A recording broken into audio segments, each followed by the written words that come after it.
Hi everybody. I haven't made a video in a couple of months. I think it's been a couple of months. But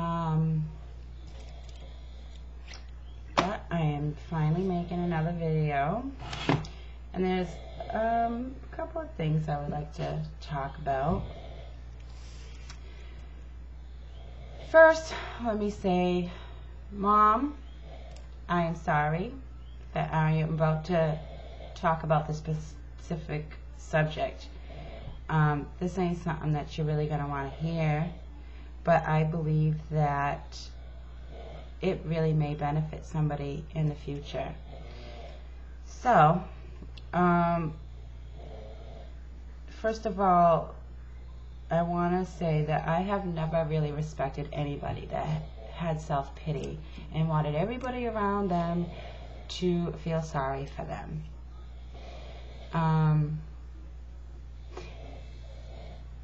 But in a way, I have become that person. Not that I want people to feel sorry for me, but I certainly feel sorry for myself. I knew that I was getting depressed, but I really thought that it would pass. You know, I would get over it. It would pass. But it didn't. It really got progressively worse. I started thinking of taking my own life and thinking about ways to do it.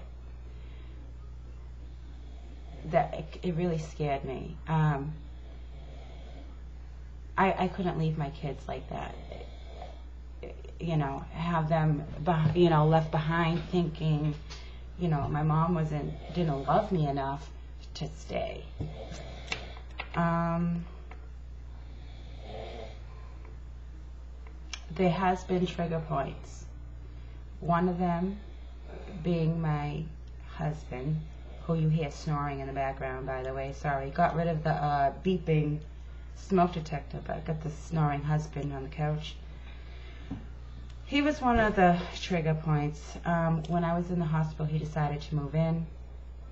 When I came home, I wasn't too happy about it, but we were all here together. I realized that he really does love me, still loved me. We were here together as a family. I asked him if he wanted to get back together and perhaps go to counseling to work out the issues that we had before.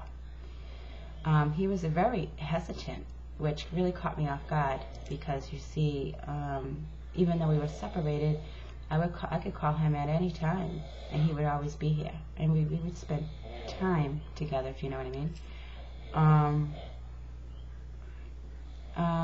So that caught me off guard, but he did agree to get back together.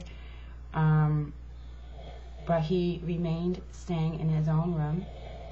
He wouldn't come near me, wouldn't touch me. Kind of really doesn't give me any kind of affection, and I'm dying for it. He used to become like a sex maniac, if you will, and now he won't even. He won't, and I can't help but think that he's just not attracted to me anymore. Another one was my best friend. Her and I have been very good friends for about 6 years.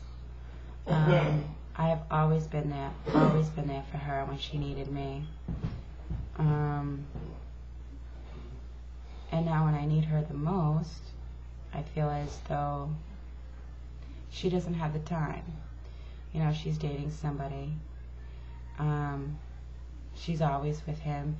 She has made new friends when I was in the hospital. She made a couple of new friends and spends most of her time with them. So she hardly ever calls. When she calls, she likes to talk about the guy who she's dating, which is my brother-in-law. A year ago, this would not have bothered me, but it is now. I really totally feel abandoned you know, by my best friend and my husband. I have been to a doctor. I have been subscribed antidepressant medication. I am going to start counseling, and I will be going to counseling once a week. And right now I'm going to focus on staying strong and staying focused. I know what I'm made of, and I know that I can overcome this here. I know I can. And this just sucks. That's all. It's totally unbelievable. But I know that I can, hopefully 10 years from now, look back on this and say, wow, glad I got over that. I was at a club about a month and a half ago. I saw a guy that I grew up with. I've known him since I was about 6 years old. And he saw me, he recognized me, and totally hightailed it. And my friend was like, oh my God, what's up with Jimmy? It's like, I don't know what's up with him. It really kind of hurt my feelings. It did. It really hurt my feelings. Let's see. Enough of the negative stuff. I want to talk about some positive things. I met this girl named Donna, and here on YouTube, who is 20 years old. She had Steven Johnson's about 5 years ago. I have seen a picture of her. She looks beautiful, absolutely normal. Her and I have definitely made a connection. We communicate with each other a couple of times a day. Really sweet girl. So I think it's a godsend. I think she's a godsend. I'm going to Florida in 19 days. Who's counting? I'll be there for a couple of weeks with a couple of friends of mine. I'm going to be meeting Troy, who I have met here on YouTube. He's been a huge support to me. Thank you, Troy, for all of your support and all of your positive words. They really mean a lot to me. And I wanted to say hello to everybody who has asked for me when my mother went to the meet and greet in Allentown, Pennsylvania, I think it was called. Thank you for asking about me. Yeah, my mother was telling me people were asking if I was making another video, and that's kind of one of the reasons why I am making another video.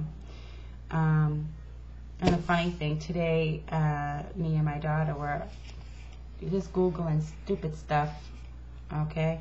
And I had Googled Spunky Rachel. Well, there is 2 websites that have my story and posted videos of my videos. I found, and there's people that had commented, others, you know, SJS survivors have commented on this, and I just found it to be amusing. My daughter's like, oh, Mommy, you're famous. No, I'm not famous. What else? I think that's about all. This is the 3rd time I'm trying to make this video, and I keep running over the minutes. So that's it in a nutshell. I probably will be posting another video before I go to Florida. Alright?